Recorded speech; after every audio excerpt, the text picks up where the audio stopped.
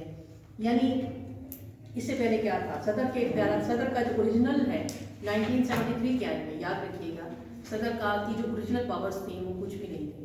جب 1973 میں پارلیمانی نظام رکھا گیا تھا، آپ کو پتہ ہے پارلیمانی نظام میں 2 ہیڈز ہوتے ہیں، تو پارلیمانی نظام میں صدر کی پاورز بالکل نہیں تھیں اور برائے نام اختیارات کا مالک تھا اور آئینی سربراہ تھا. 10 لاکھ کا ربر اسٹیمپ، 10 لاکھ کا سگنیچر بشیر. لیکن وہ چیز پاکستان کو سوٹ نہیں کیا، کیونکہ 1977 میں جب ذوالفقار علی بھٹو کے دور حکومت میں حالات خراب ہو گئے تو صدر کے پاس اتنی پاورز نہیں تھی کہ وہ حکومت کو کے خلاف کچھ کر سکتا یا حکومت کو توڑ سکتے یا حکومت کے لیے وزیر اعظم کو جو ہے کوئی مشورہ دے سکتے. وہ جسٹ لائک ایک ڈمی سچویشن بن گئی. اس چیز کو مد نظر رکھتے ہوئے جب 1977 میں جنرل ضیاء الحق نے ٹیک اوور کیا تو اس کے بعد انہوں نے 58 آرٹیکل 58(2)(b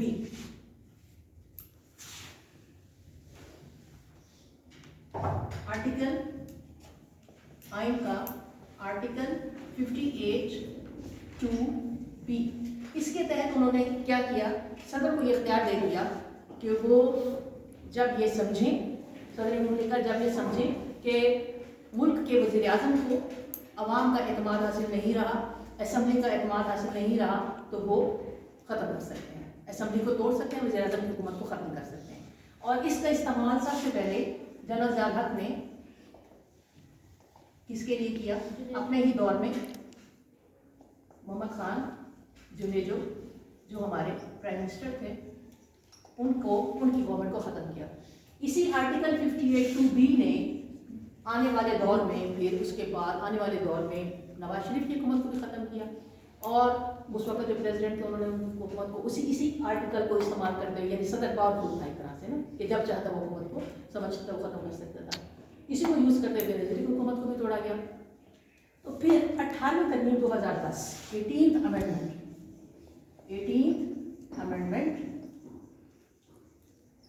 2010 میں پاس ہوئی اور اس میں کیا کیا گیا؟ یہ ختم ہو گئی اور اس کے لیے کیا کہا گیا کہ پریزیڈنٹ کو جو ہے وہ یہ کہا گیا کہ اپنے ان اختیارات کے سلسلے میں، جس میں صرف حکومت کا توڑنا ہی نہیں ہے بلکہ اعلیٰ جو سربراہان ہیں ہمارے ملٹری کے، فوج کے ہمارے اعلیٰ تقرری جو چیف آف آرمی اسٹاف ہوتے ہیں، چیف آف نیول اسٹاف ہوتے ہیں، ان کی تقرریاں جو ہیں، گورنرز جو صوبوں کی سطح پر اپوائنٹ ہوتے ہیں ان کی تقرری ہے، اور وزیر اعظم کی حکومت کو ختم کرنے کے حوالے سے جو پاور ہے اس کے لیے وہ صدر خود سے کام نہیں کرے گا بلکہ اس کے لیے کیا مشورہ کرے گا؟ کس سے کرے گا مشورہ؟ وزیر اعظم سے مشورہ کرے گا.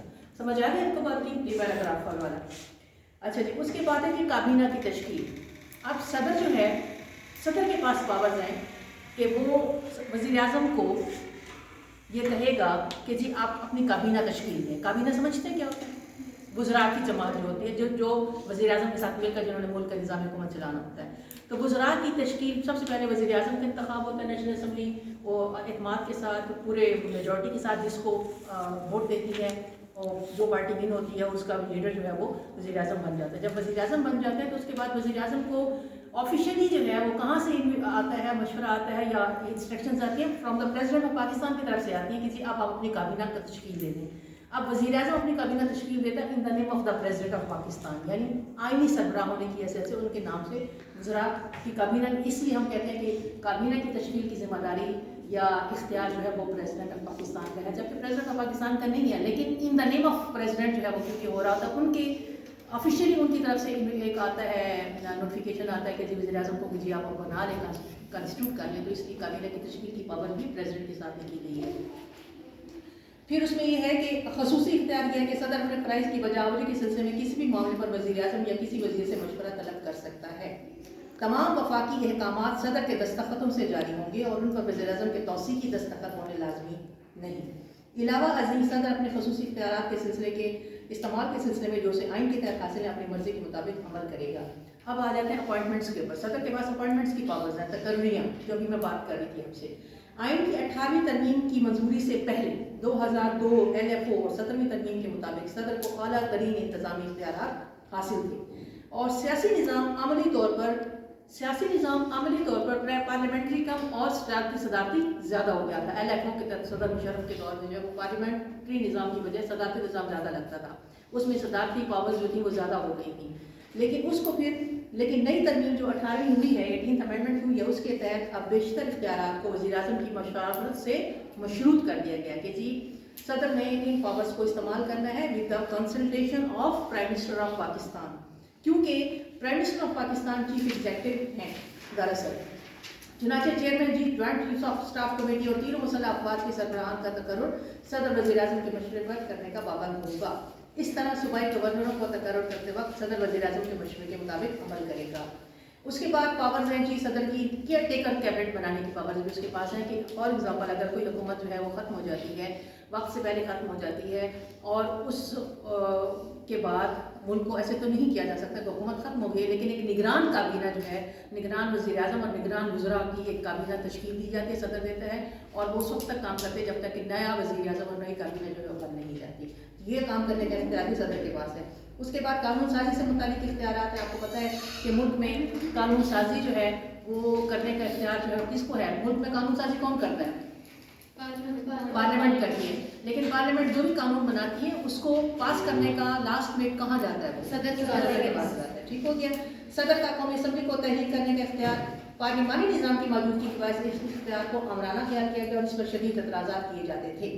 آئین کی 18ویں ترمیم کے تحت صدر کے اس خصوصی اختیار کو ختم کر کے اسے وزیر اعظم کے مشورے سے منسلک کر دیا گیا۔ یہ بات میں نے آپ کو بتائی ہے، آرٹیکل 58(2)B کے بعد جب ختم ہو گیا اور 18ویں ترمیم آئی ہے تو 18ویں ترمیم کے بعد اب صدر اسمبلی کو تحلیل نہیں کر سکتا۔ تحلیل کرنے کا مطلب ہوتا ہے ختم کر دینا۔ وہ اگر ایسا کرنا چاہے گا تو اس کے لیے اس کو وزیر اعظم کا سے مشورہ لینا پڑے گا۔ مسودات کی منظوری ہے کہ مجلس شورا کے منظور کیے ہوئے تمام قانونی مسودات صدر کی منظوری کے لیے جاتے ہیں، لہٰذا ہر بل دونوں ایوانوں کی منظوری کے بعد صدر کی منظوری کے لیے بھیجا جائے گا۔ آئین کی 8ویں ترمیم کے روح سے صدر 30 دنوں کے اندر یا تو اسے منظور کر لے گا یا پھر اسمبلی کے پاس دوبارہ غور و خوض کرنے کے لیے بھیجے گا۔ اگر صدر یہ سمجھتا ہے کہ اس آئین میں بھی کچھ باقی ہے، اس کو مزید ڈسکشن کی ضرورت ہے اور وہ اس کو سائن نہیں کرے گا، وہ واپس اسمبلی کو بھیجے گا، جس ایوان سے صدر کے پاس گیا ہوگا اسی ایوان میں واپس چلا جائے گا، وہاں پہ پھر ڈسکشن ہوگی اینڈ اگین پھر وہ پریزیڈنٹ کے پاس فائنل ہو کے ڈسکشن کے بعد جو ہے وہ اس کی جتنی بھی کرنی ہے چینجز کرنی ہے اس کے بعد صدر کے پاس آئے گا۔ پھر آرڈیننس جاری کرنے کا اختیار یہ ہوتا ہے کہ صدر جو ہے وہ آرڈیننس جاری کر دیتا ہے۔ انتظامی حکم نامہ جسے ہم کہتے ہیں کہ صدر آرڈیننس کا اس وقت جاری کرے گا فار ایگزامپل ملک میں کوئی ایسا ایمرجنسی ہو گئی ہے اور ابھی نیشنل اسمبلی کا اجلاس فوری طور پر نہیں بلایا جا سکتا، ٹھیک ہے، کوئی بھی کاز ہے، تو اس میں کیا ہوگا کہ صدر کے پاس پھر یہ پاور ہوتی ہے کہ وہ ایک آرڈیننس جاری کرتے ہیں، ایک حکم نامہ جاری کرتے ہیں اور وہ آرڈیننس جو ہوتا ہے وہ 6 منتھ تک ملک کے اندر وہ لاگو رہے گا اور ویلڈ ہوتا ہے۔ 6 منتھ کے اندر جب نیشنل اسمبلی کا اجلاس ہوگا تو اس کو وہ آرڈیننس کو جو ہے وہ پیش کیا جائے گا نیشنل اسمبلی کے اندر ایز اے فار میکنگ لا، کہ اس کو لا بنا دیا جائے۔ اگر اس کو اسمبلی پاس کر دیتی ہے تو وہ لا بن جاتا ہے، ادروائز 6 منتھ کے بعد وہ آج خود بخود جو ہے اس کی ویلیڈیٹی ختم ہو جاتی ہے۔ تو صدر جو ہے ایمرجنسی کی صورت میں صدر کے پاس یہ پاورز ہیں، حالانکہ قانون بنانے کے اختیار آپ نے کہا نا کہ پارلیمنٹ کے پاس ہوتا ہے، قانون صدر نہیں بناتا، صدر اس سے منظوری دینی ہوتی ہے قانون کی۔ لیکن اگر کوئی ایسے حالات ہو گئے اور اسمبلی نہیں موجود اور قانون بنانے کا فورم جو ہے وہ اس وقت سیشن میں نہیں ہے تو پھر کیا ہوگا؟ وہ پھر صدر جو ہے وہ اس کے پاس یہ پاورز ہے کہ فوری طور پر اس معاملے کو نمٹنے کے لیے وہ آرڈیننس جاری کریں گے۔ وہ آرڈیننس 6 منتھ تک ویلڈ ہوگا اور اس کے بعد وہ ختم ہو جائے گا until it is pass by the national assembly. ٹھیک ہو گیا؟ یہ تھی صدر کی پاورز تھیں۔ عدالتی اختیارات میں آپ نے بتایا، میں نے آپ کو بتایا تھا کہ 18ویں ترمیم سے پہلے یہ ہوتا تھا کہ جی صدر جو ہے وہ اپنے حوالے سے جو چیف جسٹس اور اعلیٰ عدالتوں کے جو ہمارے سربراہان ججز ہوتے ہیں ان کے سینئر ججز جو کی تقرری صدر کی طرف سے ہوتی تھی، لیکن اب جو ہے 9 رکنی عدالتی کمیشن جو ہے 9 ممبرس پر مشتمل عدالتی کمیشن، جوڈیشل کمیشن ججز کی تقرری کرتا ہے تاکہ عدالتیں جو ہے اپنی غیر جانبدار ہو کر اپنا کام کر سکیں۔ These are the powers of president of Pakistan. وفاقی عملہ، ہم بیسیکلی آج کا ہمارا ٹاپک جو ہم نے پڑھ رہے ہیں اس ٹاپک کے ساتھ وہ ہے فیڈرل ایگزیکٹو۔ اس کے اندر یہ آ رہا ہے ایگزیکٹو۔ اب اس میں ہم نے پہلا پڑھا ہے پریزیڈنٹ اینڈ دین ہم پڑھیں گے پارلیمنٹ پرائم منسٹر، ٹھیک ہے۔ ان دونوں کے مجموعے کو کیا کہا جاتا ہے؟ ان دونوں کے مجموعے کو کیا کہا جاتا ہے؟ فیڈرل ایگزیکٹو، وفاقی عملہ۔ صدر اور وزیر اعظم پر مشتمل جو ایک ہے اس کو وفاقی عملہ کہا جاتا ہے۔ That's it.